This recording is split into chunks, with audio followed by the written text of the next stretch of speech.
Welcome, everyone, to the UWI's first webinar of 2024. It is wonderful to have you with us. Today's conversation is going to be, are DEI agendas dying or already dead? And what will it take to reinvigorate them? So very, very exciting to have you with us. For those of you who haven't heard of the UWI before, the Universal Workforce Institute is a social enterprise committed to creating better work and better workforce futures.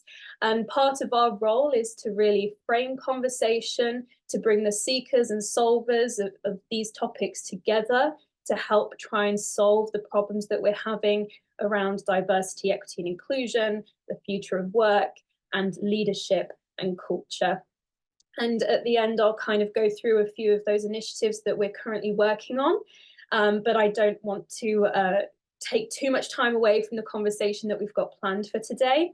And my name is Erica Birtles. I am the interim CEO of the UWI, and I'll be your host for today, taking you through the questions with the panel that we've got here for you. And I'm also joined by Jake Ellis, who is one of our team. He'll just be monitoring the chat, making sure that you don't go unheard. And also he will be publishing the polls that we have planned for you today and sharing the results as we go through. So your panelists for today, such a wonderful group of people who come from very diverse backgrounds and specialisms. To begin with, we have Rebecca, who is the co-founder of Flynn Consulting and author of The Good Culture, helping to drive workplace innovation using design thinking methodology. So welcome, Rebecca. We also have Ashanti, who is the founder and CEO of Good Soil Leaders, and her work really centers around building DEI competency and helping organizations make DEI a more compliance-led initiative. And we also have with us Virginia, or Ginny, who is an evolutionary and culture theorist and practitioner. And it's wonderful to have you all with us. Thank you so much for taking the time, panelists, to participate in this conversation and to give us your insights and perspectives as we move through. So, this event, we're going to be covering a number of key questions. To begin with, we'll just do a very quick review of what happened in 2023, and then look at, are DEI priorities shifting? So what happened in 2023 and where do we see things going in 2024? Then we'll move on to what challenges DEI leaders might face, what barriers that might be in place for them and driving those initiatives in the workplace. And then looking to those actionable insights. What can DEI leaders do differently in 2024 and perhaps beyond, particularly within their own role in the organization? And then looking to how do we begin to build actionable agendas for 2024 and beyond that will help to reinvigorate and accelerate those initiatives as we move forward. So to begin with, I'm just very, very quickly going to go through 2023. So Deloitte at the beginning of the year published the Global Human Capital Trends Report. This highlighted a need to shift from activities to outcomes. It essentially said that DEI actions should be in service of achieving equitable outcomes in the workforce and broader society, while boosting an organization's innovation, competitiveness, and long-term business success. What it found was that at that time, there was a disconnect between DEI objectives and other business objectives. So around 15 to 30% of those organizations were connecting diversity and inclusion progress to business outcomes such as increased profitability or productivity. Additionally, there was over-aggregated data to report progress or results. So many organizations weren't proactively collecting and synthesizing the data that was needed to deliver actionable insights on DEI beyond workforce representation. So that was the beginning of the year. And as we moved through, there were some setbacks and there were some victories. In terms of the setbacks, there were 44% of companies reduced their dedicated DEI budgets, and that was actually across the US and the UK. 67% of DEI leaders also reported feeling overwhelmed and under-resourced. And so there was some real down periods for DEI and seeing the progress that I think we all wanted to see in the workplace. But there were some good things that happened for diversity and inclusion. Firstly, neuroinclusion and intersectionality rose to prominence. Organizations were beginning to understand what those things mean and how they can begin to embrace neuroinclusion and intersectionality. And also, companies increasingly leveraged analytics, and that led to tangible improvements. As an example, Google saw a 90% increase in Black representation at the senior level, and Vodafone saw a 28% increase in females at tech roles. However, I think what we also should recognize is that there are external factors that impact the pathway to DE&I in the workplace. For example, in the US, we saw the Supreme Court's abolition of affirmative action in college admissions, and the government's block on gender recognition reform bill in Scotland also occurred last year, and those had a bit of made DEI leaders and organizations step back and question, is this the right thing? And are we at risk of being seeing legal action around these kinds of things? So it's important to recognize that those external factors do exist and will probably continue to impact the pathway to DE&I. So the big question for today really is what needs to change in order to revive and accelerate DE&I agendas in 2024. So the first question we're going to ask our panelists is, are DEI priorities shifting? And for our attendees, the first poll that we're going to publish for you is, where would you currently place your organization on the foundational aspects of DEI, from awareness and policies to initial program implementation? So Jake, if we can make sure that is published to our attendees. And Rebecca, I'm actually going to come straight to you on this one, because when we had the preparatory call a couple of weeks ago about this, and we spoke about this shift from activities to outcomes, you expressed that you were perhaps slightly concerned about that shift. And I wondered if you could explain why that was. Yeah, so I approach, hi everybody, good to see everybody. So I approach this from a bit of a broader level when I'm thinking about organizational transformation in general, right? So if we're trying to shift a culture in whatever the ways that we're trying to shift a culture, how does one do that? And you know, when we were talking about it, and there's this emphasis on outcomes, which, by the way, I'm not saying that we shouldn't emphasize outcomes. Like absolutely, that is, you know, at the end of the day, we want to be able to measure our progress. We want it to be tied to the business outcomes. Everything I've always said about strategy is a good culture is one that connects to the strategy and helps the organization actually achieve its purpose and its outcomes. But transformations take time. And if we're starting to say like, oh, you know, we're not tying to the business, we're not seeing the impact of these DEI efforts on our outcomes, and the concern comes with, if it doesn't happen fast enough, they're going to throw out the baby with the proverbial bathwater, right? Like that they'll say, well, you know what, like this doesn't work. It's not, we haven't proven that, you know, diversity or any of these initiatives are actually helping our business. So we're going to put our money somewhere else. We're going to put our resources somewhere else. And you know, you saw on your slide, they're already backing off on resources as it is. And so now we're saying less resources, but we need to tie to business outcomes. And so therefore it becomes this like, oh my gosh, by this quarter, you know, and we all know that organizations are, sadly, they work in quarterly outcomes. That is the emphasis. Not that we don't need quarterly outcomes, but like the long-term thinking, the ability to say like, this isn't going to happen in, you know, a quarter, you know, and so the shift is right in the sense of like, absolutely, we need to tie to business outcomes. But the concern is that it will be so tied to these micro measurements, and it will be used as proof points that will work against us, that we're not seeing fast enough progress, we're not seeing the progress that we thought we were going to see, because it takes a lot more time, especially if you're moving away from just activities, not especially, but on purpose, if you're moving away from like activities that you're just like checking boxes and you're saying like that's progress. If you're saying no, that's not progress, we need to see actual real progress, that takes time to see those measurements come up.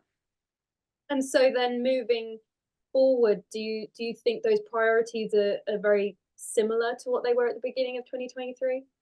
I think the priorities are still the same in the sense of like, what are we trying to do here, right? The agenda of the workforce that's actually trying to legitimately create a more diverse workforce, that those priorities are still the same. I think the approach is what is shifting, which is moving from a laundry list of activities to really thinking about activities and programs, like, oh, we did that thing where we did that training, or we did that awareness campaign, or whatever it is, and moving it to actionable, operationalizing, embedding systemic things in your workforce, in your culture, and the policies and the approaches and the way you work, moving that priority shift is right. So the overarching priority is still the same. The way we're going to go about it has to be different for lasting change. The concern is that the way we measure that is going to be too short-sighted. Right. Ginny, would you like to add anything to that? Yes, I would. So, and hopefully I won't steal anything that Ashanti would say as well. But I am a real supporter of what she does in an organisation. What I would say is that for people to fundamentally change their behaviour, they have to rewire certain things in their brain, or accept that it can't be rewired. You can prove how long that is going to take, okay? And just as a brief example, something you learned past 5 years ago, during the past 5 years, you can probably change within a quarter. Anything else is going to take you an awful lot longer. So there is literally a way you can measure how long it's going to take, and how long you as an organisation will have to stay motivated for to be able to do that. There are things, and I would be of a significant view, which says bias, as in uninclusivity as a human bias, is part of being human.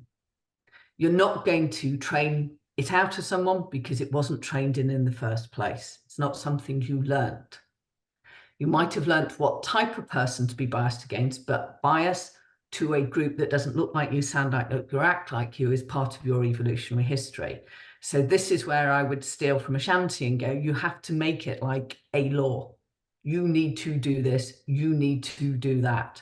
So the things I would change are how you actually execute versus it, not the direction, but also understand as an organization, it is going to take you probably anything between 3, 8, probably 12 years, depending the type of organization you are. If you are a very young, dynamic organization, sorry, I don't mean dynamic, I mean everyone under probably about 25, it will not take you as long as if your average tenure is 29 years, which is completely different type of organization.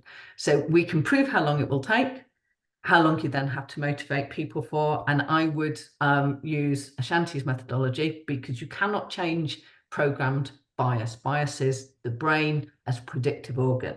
What you can do is define a law and a regulation, a bit like wearing a seatbelt or not drinking at work. We can all remember, or some of us can perhaps remember, when these things came in and the huge furore there was about it. But those are the things you have to do to drive that change, because if you want to see the output of what all the science says, which is having a diverse workforce is incredibly good for your bottom line, you have to stick to it. Ashanti, have I outlined what because I think it's really important. Your guys do. The combination between what Rebecca and Ginny has said is kind of spot on. I think the way we measure, I think organizations were sold a fairy tale that this could be done quickly. And that partly is the responsibility of those of us in the industry who provide this support to organizations. I think they were sold, I think especially around the George Floyd era, there was that move to make this palatable, accessible, bring more companies on the journey. And in that, I think across the industry, there was a fairy tale selling of how long this might actually take. And to Ginny's point as well, this is legacy work. Often what we're calling leaders, and this is HR leaders, because they're the ones who do the day-to-day work on this, right? The CEO, yes, needs to co-sign this, but it's usually HR and other key business functions. It's getting them to recognize that they may not benefit from this work. This is a legacy piece of work for them, and it's going to be future generations in their workforce who benefit from this. So again, to Rebecca's point, it's not a quarter, and to Ginny's point, it could take years. Certain aspects of this could take years for kind of existing and established businesses versus ones that are now emerging now. They do have an opportunity to instill and establish better culture from the beginning. Thank you, Ashanti, and thank you, Ginny and Becky. I think that was really succinct, actually, and I'm not sure we need to go too much into those priorities because, Becky, as you say, the priorities haven't changed, but it's probably the way that we're going about it that does need to change. Jake, could we publish those poll results as well, just to see what people voted? Thank you. And we will move swiftly on to the next section of this discussion, which is what challenges will DEI leaders face in 2024? So let's publish the second poll as well, which is what do you identify as the biggest challenge facing your DEI progress? Ginny, I'm going to come to you first on this one, because I think perhaps it will be different for different organizations, but is there something that you think is facing DEI leaders in their current role within the organization that perhaps might hold them back this year? There are probably three things I would look at. Number one is the fallacy that you can train out the fact that you've got bias. You can't, right? It's not a skill you learnt in your lifetime. I could take the rest of the thing and explain how it happened, where it happens, and where it's programmed in your head and which bit on your DNA, but I'm not going to bore people to death. But suffice to say, the brain is a predictive organ. Therefore, anything that was stayed in your environment, and the brain's 7.5 million years old, parts of it are anyway, it got programmed in. It's part of your DNA, like you would learn a language. So it's not a skill. You can't train people not to have bias. Number one. So therefore that can be a challenge, because if it's not an L&D thing, where do we get the budget from? And I think the second thing would be to say the budget needs to be pulled from every single part of your business. If you had 10% improvement on in every single team, you would see a 4 to 8-fold increase in the productivity and the ideation, not sure I like that word, out of every single one of your teams. Okay, so this is something that needs to be sold as owned, and therefore the budget comes from every single budget holder in your business, and probably rolled up and had a discussion with an FCO. Sorry, the finance officers, not Foreign and Commonwealth Office. So those two. And thirdly, is something that you can, I've come to see a lot of recently, is passion without process doesn't deliver anything. You can be hugely passionate about this subject. You can have suffered from it yourself. I mean, not obviously I'm a woman, I'm also incredibly dyslexic. So the actual fact that I'm allowed to talk about the fact I can't even someday spell my own name is really good. Okay, but it's that whole area which goes, this is that things that you need to start to look at. So number one, it's not a skill.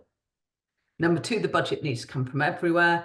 And number three, you need very structured, measurable process, usually delivered, I'd have said, from a PMO, underneath it. So it's almost, and again, I'm sorry, Ashanti, but I learned an awful lot from you last time.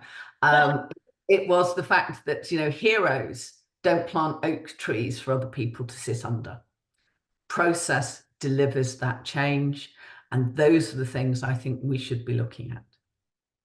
Thank you, Ginny. And Ashanti, I think we should come to you next on this one from your perspective, either on for the DEI leader in their position or from an organizational level. And from what Ginny said, what do you think the main challenge will be in 2024?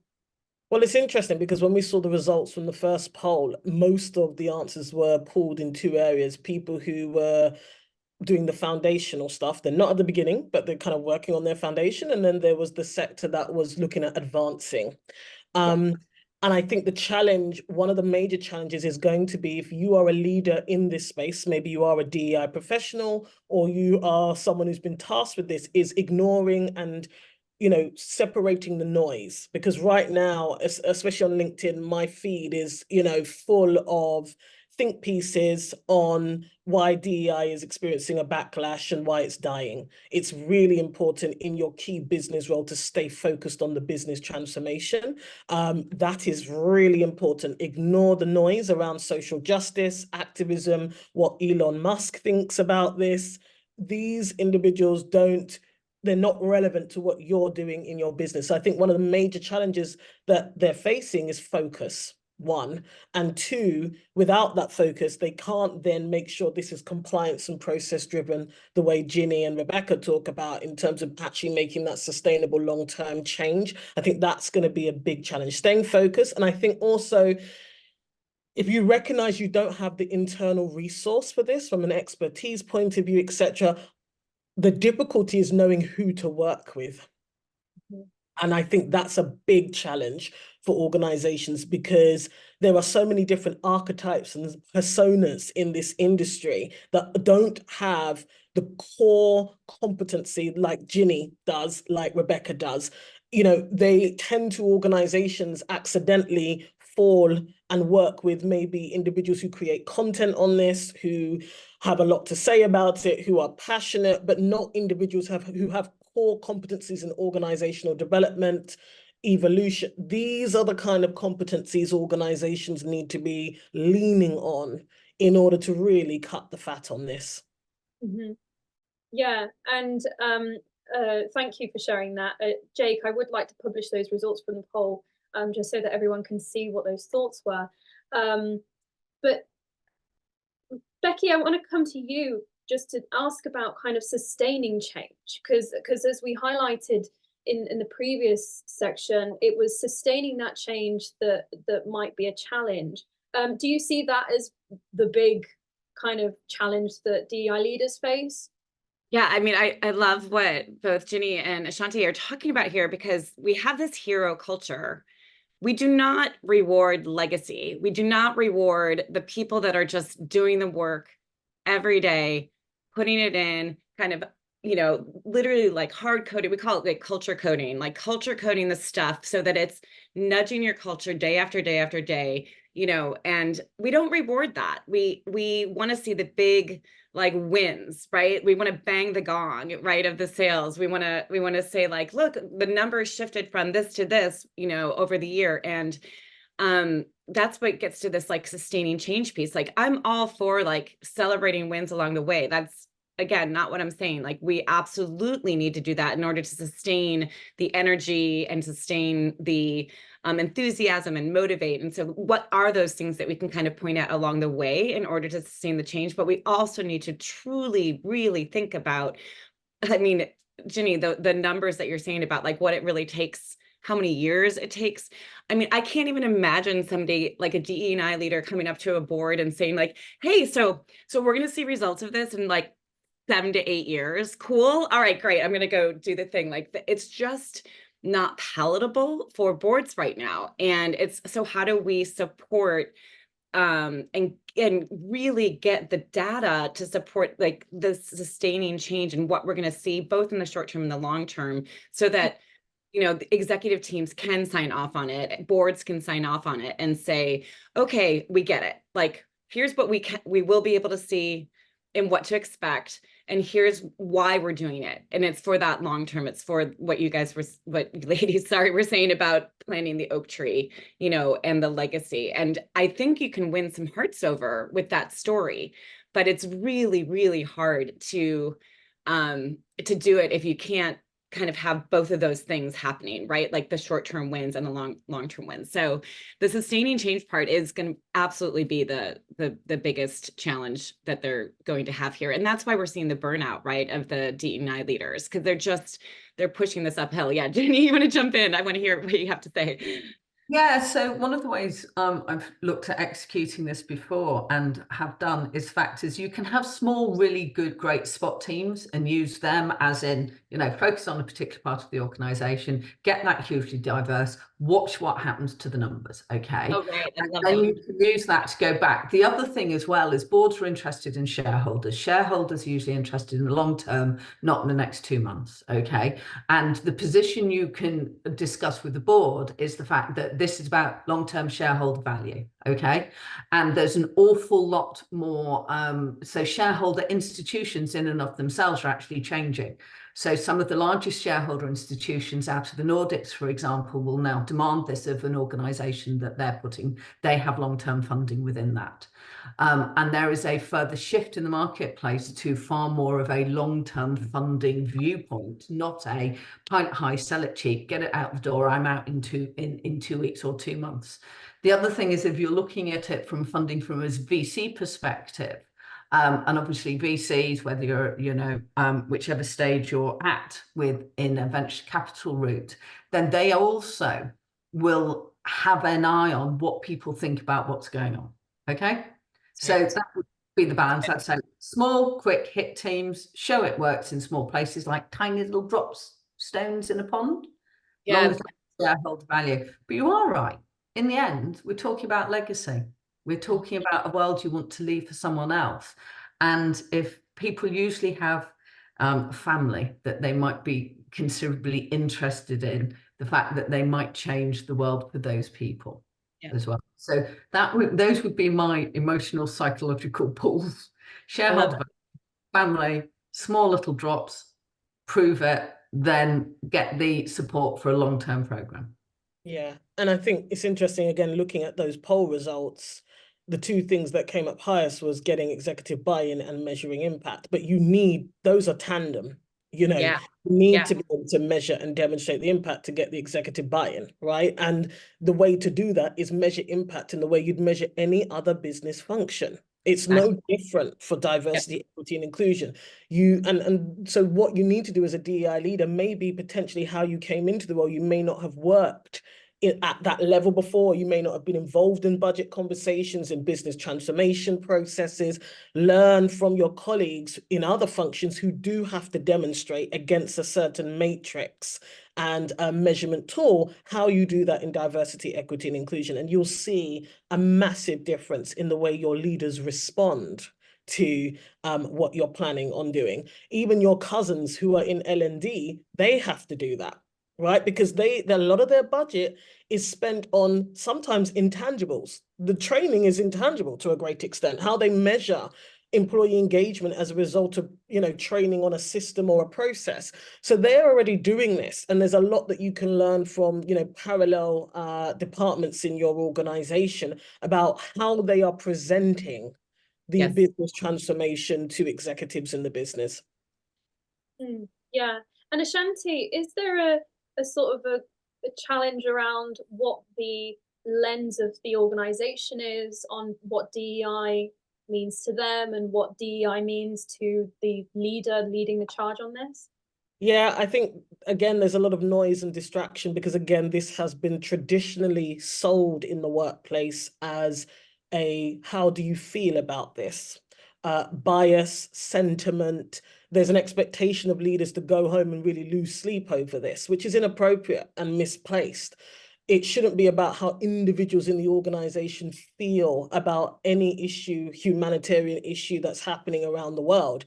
It should all be about, as an organization, what is our strategic direction for the next year, 2 years, 5 years? What are the key business transformations, and how do we enable productivity and innovation in our people? That's it. And that's what the focus should be. And you'll find it doesn't matter then whether your manager genuinely cares about certain issues. And I know this can be very confronting because it's a completely different suggested way of looking at this, because people are very attached to the sentiment in this industry, but that is not sustainable. Thank you, Shanti. Yeah, I think that was important to reference that. We're going to move on to the next kind of few questions, which are really looking at those actionable things that DEI leaders can be doing for themselves and for their organizations to see progress. Thank you for publishing those results, Jake. And so the first piece of this is really looking at what can DEI leaders do differently moving forward. So for our attendees, we have a poll that we'd like you to participate in, which is asking you how you would characterize your role as a DEI leader. And there's a nice little a graphic there of the 4 different roles that we've identified through our conversations with fellows of the UWI and with other stakeholders. So Ashanti, I'm actually going to come to you first, because you've referenced archetypes in DEI leadership previously. I just wanted to ask, from where these archetypes sit today, the archetypes you've identified may be different to these, but what do you think the DEI leader needs to become? How do they move from being these archetypes to what you think would really help to move their profession forward? Yeah, I mean, it's really important, first of all, that they are competency-based. Okay, there's some key competencies that a DEI leader who will be invited to that executive table needs to have. If you look at a board and the competencies that the people around the room have, and I know there's a lot of criticism and straw man theories about what boards look like and how people got onto them. However, it's fair to say that companies that are sustainable, do grow, have people who know what they're doing at the table. Okay, even if visually, demographically, they look a certain way. And so it's really about making sure we're competency-based, 1, and 2, we are really taking a non-political, ideologically neutral approach to this work. And I know that can also be confronting, because historically, the idea has been that you need to be an activist, an advocate, all of those things. But what organizations really need is somebody who is competent and has a strong steer on business transformations and how we achieve them. Thank you, Ashanti. And Ginny, I want to come to you next to see if, from your perspective, what you think needs to be done differently within the DEI profession to see progress. First of all, I'd like to agree with Ashanti. This is about competence of and what Rebecca says about delivering long-term transformational change. From my perspective, I'd like people to understand what it is to be human.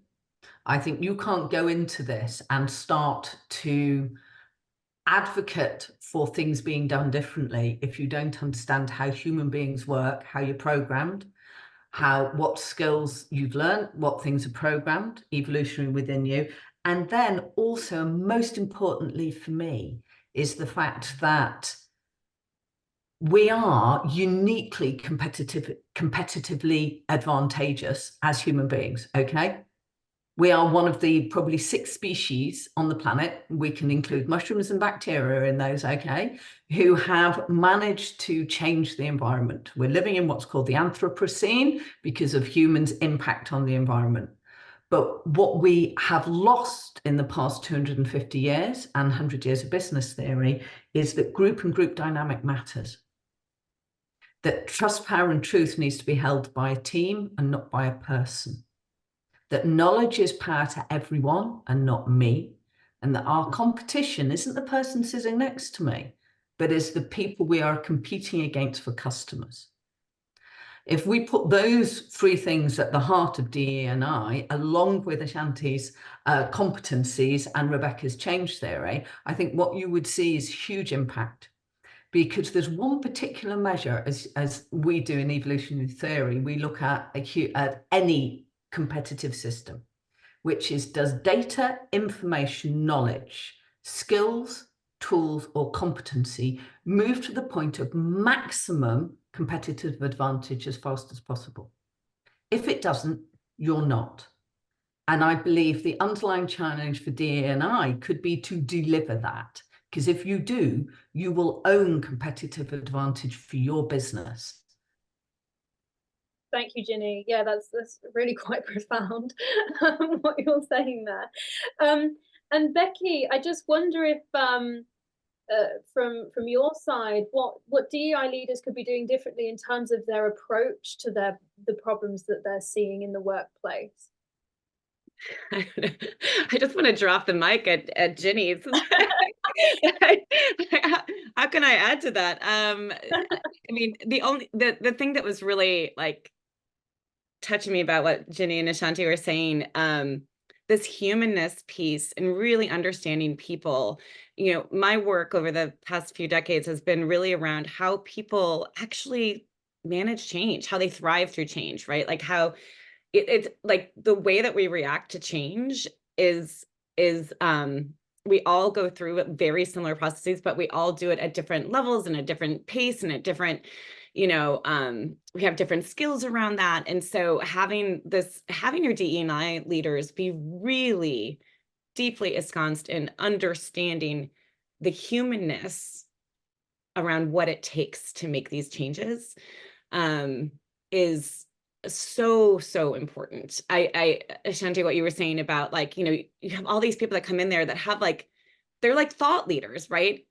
But they don't know how to drive transformation, right? And they might have the right sound bites and have the right kind of background from a like exposure, but like you're saying, we don't need an activist. We don't need somebody who's like raising the flag. We need somebody that deeply understands how to drive transformation, how to get arm in arm with their colleagues and the executives and their teams, and have everybody see that beautiful story that we're trying to create, right? For the long term, and get people hooked on that and understanding why it's good and why it's good for everybody, for you, for everybody, right? So I just, that piece about the humanness really hit me, because I'm like, yeah, that's what I'm trying to do every day. It's like that humanness, that like, this is good for all of us, and we need to like hook arms and understand that people are gonna, you know, change at different paces, and it's gonna take a while, and we need to bring everybody along, and we need a leader that really gets that.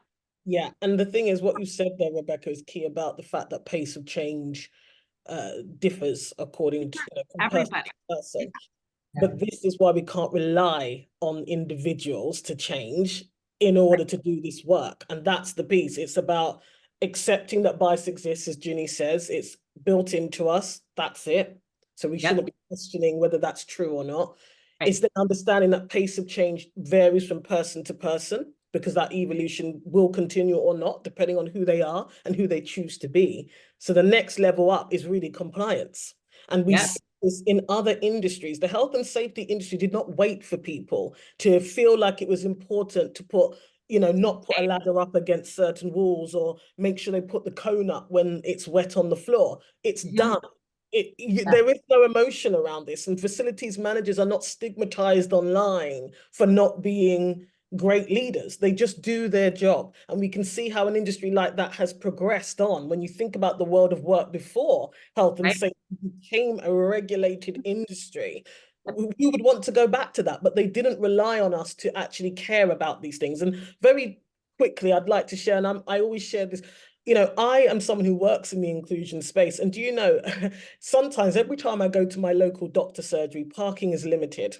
And inside the car park in the doctor's surgery, they have very faded parking bays, and 2 of them are disabled parking bays, and you can barely make them out now, but you can see there was a yellow line. Here in the UK, tends to be a yellow hatched line for disabled parking bays. And every time I smirk to myself, because if there wasn't a sign there, honestly, at times I could be tempted to park in the space. And I would say I'm a conscious person. I do care about access. I understand fully why the bay is there for those who may be disabled. Yeah. But it's still could I just sort of build on those 2 things? I just want to remind people as well, you know, just as human beings, or hominoids, as it were, we've been knocking around for 8 million years, people, right? We've been doing change and transformation and bringing in huge transformational abilities that become part of who we are for an incredibly long time. We're great at it. So don't let anyone tell you you're not. And we can do it incredibly fast. So, for example, really, we only started making sounds about 50,000 years ago. Language is now part of our DNA. So we don't just change at a thinking level. We've changed the DNA level within that time. So you think about the power you have at your fingertips, because change now is arbitered through culture and you can control that. But I'd like to bring it back to the thing which says competitive advantage. This is where I would sell it. You are that seat and you can drive that for a business. Health and safety literally was about legislation. Yeah. You can make organizations more competitively advantageous. And I'm not sure who can answer this question, but for D&I leaders who perhaps feel that they're not in that position of influence, what do they do to kind of make themselves that position of influence? Where do they even begin to make that change for themselves professionally? I'm not sure who answers that question. I think number one, you need to start with what Ashanti does. It needs to be you need to be able to show you're competent in this. So I would, you need to show there's a level. People like structure and organization. So if you go, I'm competent in that, I'm competent in change and transformation, what Rebecca says, and I can bring something different for the organization. Instead of just being an ambassador for everybody else, I believe you need an ambassador for yourself and what DE&I can do for an organization. I've never known any organization argue with 10% increase on the bottom line. Yep. And if you rephrase what you did in that perspective, you will get the ear of practically anyone you would need to talk to. But it does mean a change for you if you're looking at yourself in a different way. Yeah, I think the truth is that every D&I leader has influences, whether they recognize what it is and how they're using it. And taking a competency-based approach will absolutely transform the way your role is even perceived within your business. Number one. And number two, it means you will, and a lot of time it's not about waiting to be invited. When you are demonstrating competency, you ask to be on certain meetings, you show up in a certain way, you present certain ideas in certain ways that change the way you're perceived by whoever you're reporting to or whoever else the other business leaders. I think it's more about understanding what the influence could be and how you're using it. Thank you, everyone. That was, a lot to come out of that, I think, for everyone. Jake, I don't know if we've published those results yet, but if we could, that would be great. And thank you, everyone, for participating in that poll.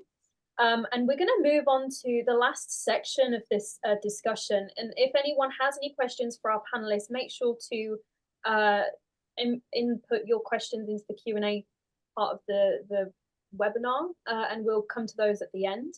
But for our panelists, the next question we're going to be asking is, there we go, is how do D&I leaders build actionable agendas for 2024? And this is about actually building programs to see change and progress in their organization. For our attendees, our last and final poll is going to be, after hearing this discussion, what are you most interested in exploring or implementing next year? And you might want to hold off for a few minutes while we get into this portion of the discussion as well. So Jake, if we could launch the fourth question, that would be wonderful. And so underneath at the bottom, we've got kind of some steps that as the UWI, we've had a lot of conversations around with blue chip organizations and with our fellows. This isn't our recommendation of steps just yet, but it's a topic, some discussion kind of, I'm losing my words now. Go on, Ginny. Yeah, there's just one thing I'd like to say, because I do think both Shanti and Rebecca will have far more to say about this. But one thing I want to make everyone remember about change and transformation is it's uncomfortable. Right? It is hugely uncomfortable. So if you get people rocking up saying they're unhappy, that's great. because change and transformation, again, I'll do the science bit. We've, for most of our evolution, the world we existed in was incredibly dangerous. So your brain is hardwired to make you want to feel comfortable, because the more comfortable you get, the less you're likely to put yourself in danger. But also we've over the past 30 years created generations of people who don't know how to risk. If you don't know how to risk, you don't know the difference between being uncomfortable and danger. Okay. So from a scientific perspective, these are the things you need to understand. So if people are complaining and you're having a hard time, you're doing an outstanding job. Okay. And this is a fundamentally human thing, again, going back to that about we all need to understand really in depth, and there are ways of doing it. This is some of the work I do, but that's not for discussion here. But the difference between danger and risk is huge. So I will let both Ashanti and Rebecca go. I just wanted to make sure that's really clear, because I've seen so many people want to stop programs because a small majority of people might say, I'm really unhappy now. Ace, doing a great job. Oh my God, so good. So good. I would just want to put a tiny layer on that. So when I look at change programs, we're starting, get clear, like what your challenge is, what are you trying to accomplish, right? So you might have this big, like overarching, agenda for the long term, that whatever that legacy thing is, but like get really clear on what do we want to see this year, right? And then what the plan is comprised of, I put in 3 different categories. I put in kickstart, nudge, or embed, right? So kickstart are just some things you can do that are super easy, and you can just, like check those boxes. Just do it. Just flip and do it, right? Embed are these bigger programmatic things that are going to take resources and time and whatnot. Like, so if you identify, the way that our performance management system works is, is full of bias, or is full of whatever it is, like we need to rehaul that whole thing. Great. That's an embed program that you're going to put a task force on. You're going to, put some resources behind, maybe even some money. The nudge thing is the thing that I find really exciting, and people forget about all the time, is like, what are those things we can do that are going to nudge behaviors without people even knowing? And Ashanti, this is the compliance piece. This is the, if we change the policy, if we change the thing, like it will force the change to happen, right? Without people even necessarily even noticing the change that's happening to them. So some of those policies, obviously, people will see and notice and be impacted by, but if we change just the way, the path, the whatever it is, we don't need to have a bunch of like fireworks and celebration around it. It's just like, we just changed this thing, and now people are doing it a different way because we did that. And I always go back to the Google example of, people were gaining weight when they joined Google. There was a lot of complaints, and so they had all this data on it. And so what did they do? The first thing they experimented with was they took away the bad food, and then they had a complete uprising, right? People were like, we need our M&Ms to do our work, or whatever it was. So they put in place ways in which to nudge people's behavior to make healthy choices, right? So what did they do? They hid the bad food. They didn't take it away. They just made it less visible. They put all the healthy food in front in all their micro kitchens. They changed plate sizes in the actual dining halls and whatnot. And they saw a huge decrease in weight gain, increase in healthy behaviors, however you want to put it. But what can you do that nudges behaviors that you don't have to have a lot of fanfare around, and things will start changing just because you changed the way, you changed the path, right? So this is what I love, because we will complain, we will freak out, we will lose it if it's like this. If you're asking people to change, you're gonna get resistance, right? So what can we do that we don't have to ask? That's my nudge piece. Yeah. And Ginny, did you have something additional to that? I was going to say that depends on how your brain's programmed. So if anyone wants to really know how you can understand to nudge, then, inbox me or ask me. So for example, if you're in the UK and have ever used a Bag for Life. A what? Bag for Life. It's where we shifted away from single-use carriers to yes, Bag for Life. Yes. basically that's predicated on one thing you can't change, which is the fact that when you hold something as a human being, you think thin is weak. So as soon as we made the handle very thick, people put more stuff in a carrier bag, and therefore the carrier bag usage went down hugely. And this shows you time period, because that was my work originally before the beginning of the millennium. It's taken 25 years, but we've reduced single-use carrier bag usage by 97%. Never asked anyone to change. Yeah, a really great example, Ginny. And That supports that. But Ashanti, I know you have a whole process underlying all of this, which is... Yeah, I mean, sometimes I think organizations are, I think there's two things that organizations can do looking into 2024. One is look, more is not more. First of all, review what you did in 2023 and 2022. What did you spend money on? What yielded results? It's really important to look at ways that you can almost repurpose, recycle, and reuse resources that you've already purchased. I can't tell you the amount of organizations who come to us and I'm like, you've bought these 6 things, whether it's training, technology, over the last 18 months, you barely use them. Why are you buying anything else? More is not more. And again, from a business perspective, often with the right help and guidance, you can actually get more life out of things that you've already invested in as an organization. If you put together this whole people development training program, there's no need to build a new one.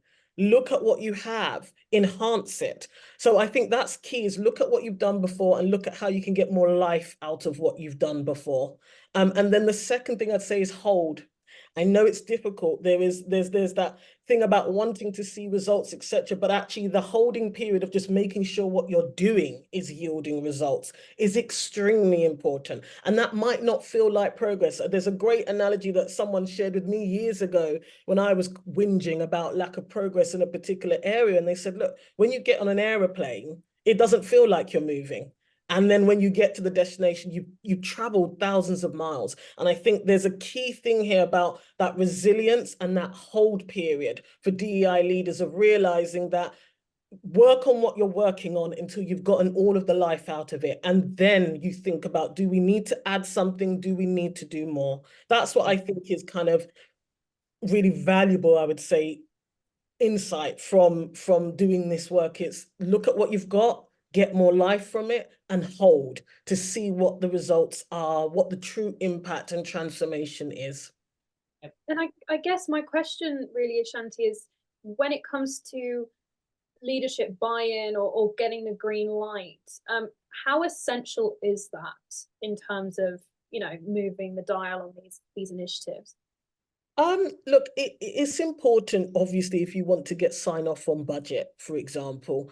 However, there's a lot you can do with what you have, depending on the size and scale of an organization. As I said, you might have existing manager training available. Look at how you can enhance that. Don't go and ask them to invest in a whole new manager training program. So I think it's about understanding where you're at as an organization, what resources you already have, because going to executives to ask them to buy new stuff when you haven't proven what you've purchased before, what you've done before, doesn't make any sense. So it's important, yes, and also there's a lot you can do because you had the green light from a year ago to do certain things, and they're really waiting to see tangible results. And then the rest, is being creative. Just be creative, as I say, with the resources that you already have. And when you really start to demonstrate that competency, you'll find that the perception of your role and what you're actually achieving starts to shift so that you don't have to beg or barter for buy-in. You're right. You start actually seeing that they are coming to you as a resource within the organization, and you find that flow starts to ease. And when it comes to, sorry, Ashanti, one more from me. And when it comes to building competency, where do people begin with that? They're like, yeah, okay, that's great. I want to build more competence. But where do I start? What would your recommendation be? Start with, so obviously, look, I talked about being ideologically and politically neutral. We have a white paper coming out, and it's exactly that. You need to be looking for resources that don't have agendas. And we have a white paper coming out about competency, specifically in workplace DEI work. And so start from there. I mean, I know there's a strong push for people to rely on free webinars and books and stuff, but anything that is singular narrative is not going to be solid foundation for you to build an organizational strategy on. So I'd say, and we can always share it with you, Erica, so you can share it with your community. It's a completely, we're a neutral third party. It's a paper all about competency, exactly what the competencies are and the different levels for demonstrating that competency within your role and function. Thank you, Ashanti. I think that was important to address that one. And Rebecca, I just wanted to come to performance and measurement.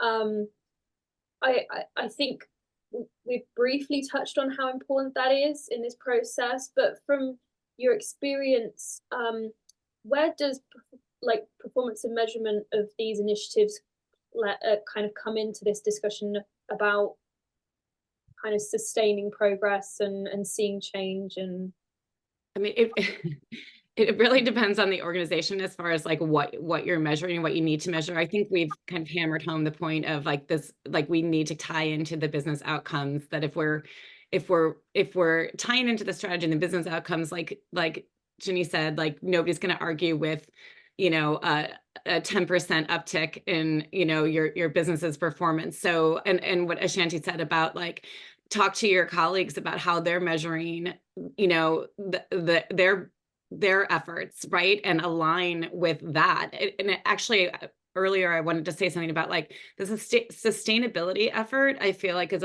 like a little bit ahead here, right? Where maybe, you know, 10 years ago it was like, oh, it's nice to be green, it's nice and now it's become like, no, this is an absolute must. And that's a huge transformation as well. And they're putting in regulations and they're making it more about compliance, et cetera, right? So I think we can learn a lot as a very near-term effort that has been moving towards, you know, organizational outcomes and compliance from the sustainability effort that we're seeing in many, both governmental and, you know, private organizations. So I think that is a really great place to look, but I love this thought of like, talk to your colleagues, like, how are they measuring? I think Ashanti, I think you're giving a little too much credit to like even your L&D people, because I think there's still so many organizations, even the L&D people aren't measured on performance and the uptick. They're measured on like, did you get that manager training out? Great, check the box, not the outcomes of that. So Ginny, I want to let you talk. I know. I mean, I would always bring it back to the human group and the human team and competitive advantage. Okay. Yeah. That's it. Okay. Yeah. If we haven't got the structure of the most competitive, advantageous team, said where data, information and knowledge, skills, tools, stuff move to the point of maximum impact, then you're not competitive. And if I may, there were two questions up here, one from Danielle and the other from Charlotte. When it comes to men with or without disabilities, the first thing to recognize is this process will disenfranchise them from power. As such, their brains will be predicated on they don't want to do that. And therefore, they will often show up and go, I'm uncomfortable with, therefore, you've got to make me happy. Okay. What we're actually seeing is a wider change away from patriarchal models in culture in and of itself. Some of these are up to us to handle and some of them aren't. So when we are looking at a group, though, we include everybody, of course, per se. You need to have a great human group. But what you need to be able to do is everyone needs to come on the journey that, to be fair, the most effective human organizations ever, groups of people, changed their model of leadership between what they were doing at the time, which is a completely other discussion, but they did. And it is only in the last 300 years, maybe back to the Romans, if you really want to talk about that, that we have had hero and one person is responsible for delivering stuff. Previous to that, that's not how we as human beings have done leadership. And on the struggling, and Charlotte's on for D&I agenda for struggling businesses, my answer to them is, do you want to be competitively advantageous? Right? Spend money on being great humans and a great group that works together brilliantly. Profits will arrive. And if anyone wants any data on both of those things, do contact me, or sorry, contact Erica, who can contact me. Thanks, Ginny. So I think we've come to the end of the panel discussions. Just very quickly from us, there are some key takeaways. I don't think that covers actually the things that we've touched on today, but I think particularly moving from passion to compliance, building DEI competency, looking at what you already have and the data that you already have in your from your current DEI programs, and kind of reusing what you already have to be more efficient. The non-political, non-ideological approach. All of these things are great, and I'm really looking forward to sharing these takeaways with all of you. But for next steps for our attendees, we have a couple of things that might help you in your journey to building an actionable agenda in 2024. The first being our TILT program. So you can build an agenda with us using our TILT program. This is something that we have built alongside our affiliate consultants to help drive culture transformation within organizations. So perhaps this is your next step forward in 2024. Secondly, register as a member on the UWI Hub. So this is the best way to start 2024 by joining us on our community platform, which is designed specifically to frame these kinds of conversations and to accelerate knowledge transfer, and get 6 months free on us. So Jake, if we can share those links in the chat for everyone to get access to, so that they can follow these off onto wherever. And then thirdly, test out our 5 Smiles Cultural Health Assessment. And this is a initiative that we've been working on to develop a public measurement of an organization's cultural health. It only takes 2 minutes, and this assessment is an opportunity to see where you might score on our rating system ahead of the launch of the full accreditation, which will happen later on this year. So Jake's popped those links in the chat for you. But this is your opportunity now to ask any lingering questions you might have for our panelists. Thank you, my panel, for joining us and for offering your insights. I'm sure everyone agree there are some great thoughts to come out of that. And thank you for our attendees for joining us. But we'll stay on for just a couple more minutes to answer any questions that you all may have. So we have a question that says, can you share any front of mind examples of organizations that are getting DEI wholly right, particularly around the compliance aspect? So Ashanti, perhaps that's one for you. Is there an example of an organization who's getting DEI competency right? I think there are organizations who are unconsciously competent. So there are a few organizations where the HR leaders have realized that that sugar high of talking about social justice or making sure people understand different terminology in the organization wears off pretty quickly. And then they've started to therefore look at what are our strategic goals as an organization, where are the needs of our people, and how can we align what we invest in from a DEI perspective with that. I would say there are organizations, obviously, who work with us who have taken that leap to really challenge their people functions to look at this work differently. And that's why I think we're very early stage in terms of DEI competency itself across the industry, because it requires people to detach from certain long-held beliefs and paradigms about how we do this work and why we actually do it. Some organizations maybe I can mention is Formula E.